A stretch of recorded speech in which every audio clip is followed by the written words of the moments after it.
Bhajpa versus Congress, यानी इस हिसाब से वो पहले ही ब्लॉक प्रमुख बन गए हैं। पर नहीं, ये पूर्ण सत्य नहीं है, ये अधूरा सत्य है। आप जीत भी गए और जीतने के बाद आप ब्लॉक प्रमुख भी बन जाते हैं तो भी तलवार लटकी हुई है, क्योंकि दो वोटर लिस्ट में नाम होना कानूनन अपराध है। अब लौट चले। जी नमस्कार। ये अपील अब लौट चले कि उन चुने हुए जनप्रतिनिधियों से है जो पिछले 1 डेढ़ सप्ताह से टूर पर हैं, पिकनिक पर हैं। और ये पिकनिक है अगवा पिकनिक, अपहरण पिकनिक। यानी उन चुने हुए, हाल ही में जो चुने गए थे, जिन्हें आप लोगों ने वोट दिया था और जो बने थे जीतकर जिला पंचायत सदस्य या क्षेत्र पंचायत सदस्य, तो ऐसे नवनिर्वाचित जिला पंचायत सदस्यों और क्षेत्र पंचायत सदस्यों से मार्मिक अपील है कि अब लौट चले, क्योंकि 14 तारीख यानी 14 अगस्त बिल्कुल करीब आने वाली है। और इसी 14 अगस्त को आपका ब्लॉक प्रमुख भी चुना जाएगा और आपका जिला पंचायत अध्यक्ष भी। और अगले दिन यानी 15 अगस्त को हो सके तो आपको झंडा भी फहराना है। इसलिए आपसे मार्मिक अपील है कि अब लौट चलें। आज यहाँ पर बात करते हैं थराली ब्लॉक की। थराली ब्लॉक में इस बार जो मुख्य मुकाबला ब्लॉक प्रमुख के लिए होना है वो है भाजपा वर्सेस कांग्रेस। और कांग्रेस ने यहाँ पर अपना जो अधिकृत प्रत्याशी मैदान में उतारा है ब्लॉक प्रमुख के लिए, वो है कुलसारी क्षेत्र पंचायत सीट से जीते हुए क्षेत्र पंचायत सदस्य परवीन पुरोहित, जो कि एक पैरासूट प्रत्याशी हैं, जिनकी तकरीबन अधिकतम जो राजनीति रही है वो देहरादून में रहे हैं। और अब वो ग्रामीण अंचल की तरफ अपनी राजनीति को आगे बढ़ा रहे हैं और फिर मैदान में है कांग्रेस की तरफ से ब्लॉक प्रमुख के लिए। और भाजपा ने यहाँ पर इस बार भानु प्रकाश को ब्लॉक प्रमुख के लिए मैदान में उतारा है। अब सीधा मुकाबला थराली ब्लॉक में ब्लॉक प्रमुख के लिए भाजपा और कांग्रेस के बीच होना सुनिश्चित है। कांग्रेस के परवीन पुरोहित और भाजपा के भानु प्रकाश, यहाँ पर इन दोनों प्रत्याशियों के बीच सीधा मुकाबला होना है। दोनों अपने अपने पक्ष में बहुमत जुटाने के लिए पूरी मेहनत कर रहे हैं। तोड़ फोड़ का खेल भी जारी है।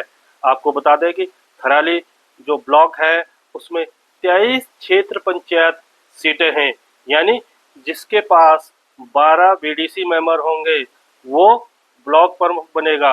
यानी बहुमत के लिए 12 बीडीसी सदस्य होने जरूरी हैं। और कांग्रेस के प्रत्याशी जो परवीन पुरोहित हैं वो सप्ताह भर पहले ही बकायदा प्रेस कॉन्फ्रेंस कर ऐलान कर चुके हैं कि उनके पक्ष में 16 क्षेत्र पंचायत सदस्य हैं, यानी बहुमत से 4 अधिक। यानी इस हिसाब से वो पहले ही ब्लॉक प्रमुख बन गए हैं। पर नहीं, ये पूर्ण सत्य नहीं है, ये अधूरा सत्य है, क्योंकि भाजपा की भी कोशिशें लगातार जारी है। हाँ, इतना जरूर कि जो भाजपा की अंदर खाने की जो गुटबाजी थी वो इसमें कहीं न कहीं आड़े आई है। भानु प्रकाश के साथ ही बुरजोला सीट से निर्विरोध क्षेत्र पंचायत सदस्य बने राकेश जोशी और ग्वालदम 2 से क्षेत्र पंचायत सदस्य चुनी गई भावना राउत भी कहीं न कहीं पूरी तरह ब्लॉक प्रमुख के लिए दावेदारी कर रही थी। और भाजपा के यही तीनों प्रत्याशी शुरू में आपस में भिड़ंत करते रहे और इसका फायदा उठाया कांग्रेस ने। पर अब भाजपा ने भानु प्रकाश को अपना अधिकृत प्रत्याशी ब्लॉक प्रमुख के लिए घोषित कर दिया है। और भानु प्रकाश के पक्ष में जो 2 अन्य दावेदार थे, यानी राकेश जोशी और भावना राउत, उनको भी कहीं न कहीं खड़ा होना पड़ेगा, क्योंकि भाजपा प्रांतीय कमान से या जिला कमान से भी संबंधित जो संभावित पहले से दावेदार थे उनको भी इस चीज के निर्देश साफ तौर पर दिए जा चुके हैं, ऐसा हमारे सूत्र बताते हैं। यानी भाजपा भी अब पूरी तरह अपनी गणित बनाने में थराली ब्लॉक में जो प्रमुख बनना है उसमें जुट गई है।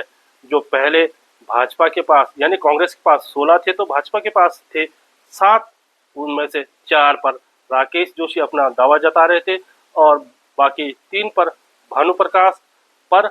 अब ये 4 और 3 मिलाकर हुए 7, बाकी चाहे आपको 5, और इन 5 को अपने पक्ष में खड़ा करने के लिए भाजपा का पूरा जो कुनबा है वो थराली ब्लॉक प्रमुख के लिए जुटा हुआ है।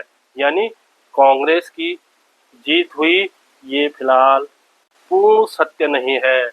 हालांकि कांग्रेस के प्रत्याशी पहले ही दावा कर चुके हैं कि हमारे पास 16 बीडीसी मेंबर हैं, पर ये पूर्ण सत्य नहीं है क्योंकि भाजपा भी कहीं न कहीं पूरी तरह जोड़ तोड़ और तोड़ फोड़ करने में लगी हुई है।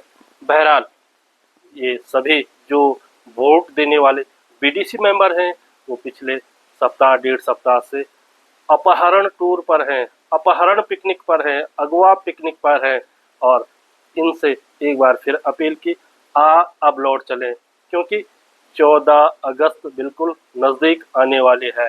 जो थराली ब्लॉक प्रमुख है उसमें समीकरण चाहे भाजपा के बने या कांग्रेस के, ये तो 14 तारीख की जो 3 बजे के बाद जो समय होगा उसके बाद तय होगा।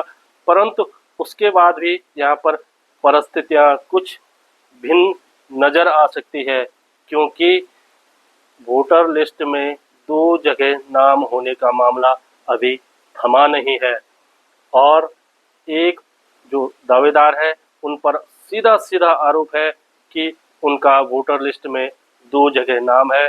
इसकी शिकायत भी संबंधित रिटर्निंग अधिकारी के पास उनके प्रतिद्वंदी ने की है और नैनीताल हाईकोर्ट में ये मामला फिलहाल विचाराधीन है और जो याचिकाकर्ता हैं शक्ति सिंह बर्थवाल, उनकी जो अवमानना याचिका है उस पर हाईकोर्ट जल्द ही सुनवाई कर सकता है। और यानी आप जीत भी गए और जीतने के बाद आप ब्लॉक प्रमुख भी बन जाते हैं तो भी तलवार लटकी हुई है क्योंकि 2 वोटर लिस्ट में नाम होना कानूनन अपराध है और इसकी व्याख्या पंचायती राज अधिनियम में भी की गई है।